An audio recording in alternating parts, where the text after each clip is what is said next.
ঢাকা মহানগর এলাকায় ৩ দিনের মধ্যে ব্যাটারি চালিত রিকশা চলাচল বন্ধের নির্দেশ দিয়েছেন হাইকোর্ট।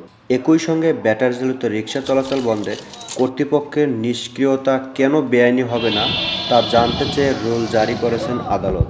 ১৯ নভেম্বর মঙ্গলবার বিচারপতি ফাতেমা নজিব ও বিচারপতি মাহমুদুর রাজীব হাইকোর্ট বেঞ্চ এ আদেশ দেন। স্বরাষ্ট্র সচিব, স্থানীয় সরকার সচিব, আইজিপি, ঢাকা মহানগর পুলিশ কমিশনার, ঢাকার ২ সিটি কর্পোরেশন কর্তৃপক্ষ সহ সংশ্লিষ্টদের আদালতের এ আদেশ বাস্তবায়ন করতে বলা হয়েছে।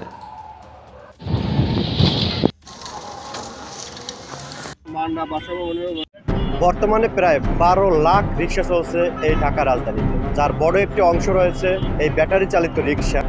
রাজধানীর মূল সড়কতে অলিগলিতে এই রিক্সাগুলো বেশি চলাচল করে, তবে সুযোগ পেলেই এই মূল সড়কে এদের দৌরাত্ম থেমেই না। আপনার চাওয়া পাওয়া কি?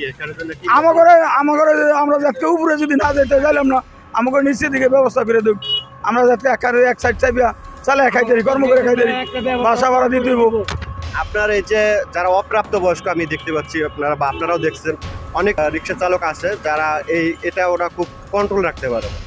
এই সম্পর্কে আপনি কি? এরা উপরে উঠতেছে, এগুলো সাইডে রাখতে হইব, কইতে হইব, চাপ দিতে হইব প্রশাসনে কঠোরভাবে।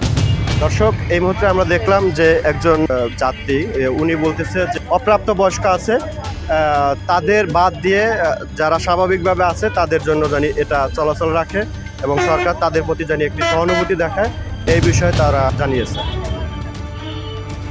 রাজধানীর খিলগাঁও, বাড্ডা, যাত্রাবাড়ি, সায়দাবাদ, মিরপুর, মোহাম্মদপুর, দক্ষিণখানা, উত্তরখানা, ময়নাটেক, মিরপুর পল্লবী এলাকায় ব্যাটারি চালিত রিকশার সংখ্যা বেশি। এসব এলাকা ছাড়াও রাজধানীর প্রায় সর্বত্র ব্যাটারি চালিত রিকশা চলাচল হয়েছে, ফলে নিয়মিত ঘটছে দুর্ঘটনা। অনেকে আহত হচ্ছেন, প্রাণহানির ঘটনাও ঘটছে অনেক।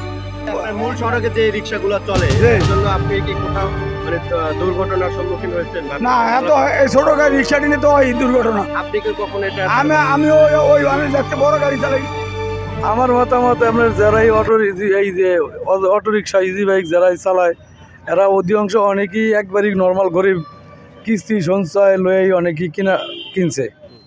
তো এখন দেখা গেছে এরা এই গাড়ি উঠিয়ে দিলে দেশে অরাজকতা অনেকটাই সৃষ্টি হবে। এটা নামার দিকে চলার সুযোগ দেখ সরকার, প্রয়োজনে যে নিম্নস্থানে চলার সুযোগ দেখ, উপরে যে না উঠলে একটা দাম দর বাঁধলো, উপরে ওঠাটা বন্ধ করে দেয়, নিচে চলার সুযোগ দেখ।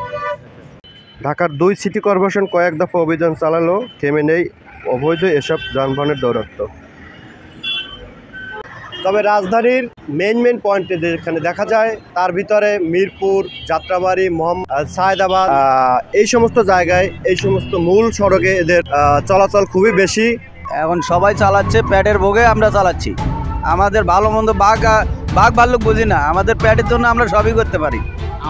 আমার মতামতে আমরা গরিব মানুষ, এই গাড়িগুলো যাদের দ্বারাই চালাইলে রোডঘাটে কোনো গ্যাঞ্জাম হবে না, যারা চালানোর যোগ্য আমার মনে হয় তাদের দ্বারাই চালায় নিলে, দরকার হলে তার লাইসেন্স দেখ, না হলে যে কোনো প্লেট নাম্বার দেখ, দিয়ে চালায় নেক, তাহলে আমরা খুশি থাকবো। আমরা দেখতে পাচ্ছি পথে ঘাটে বিভিন্ন জায়গায় প্রতিদিন বিভিন্ন ধরনের এই ব্যাটারি চালিত রিক্সা চালানোর ক্ষেত্রে দুর্ঘটনা ঘটে এবং অনেক আহত হচ্ছে প্রতিদিন।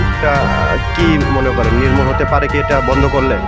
এটি অনেক ছোট পোলাপান এই গাড়িগুলো চালায়, এরা কোনো নিয়ন্ত্রণ কোনো কিছু বোঝে না। এরা ওই সামনে গাড়ি থাকলেও পিক আপ দিয়ে টান দিয়ে সামনে নিয়ে যা বাধা দেয়। এই ছোট পোলাপানগুলো বাদ দিয়ে যারা চালানোর যোগ্য তাদের দ্বারা গাড়িগুলো চালায় নিলেই আমার মনে হয় ভালো হবে। কিন্তু সরকারের কাছে অনুরোধ একটাই, গাড়িগুলো উঠে না দিলে আমরা ভালো থাকবো।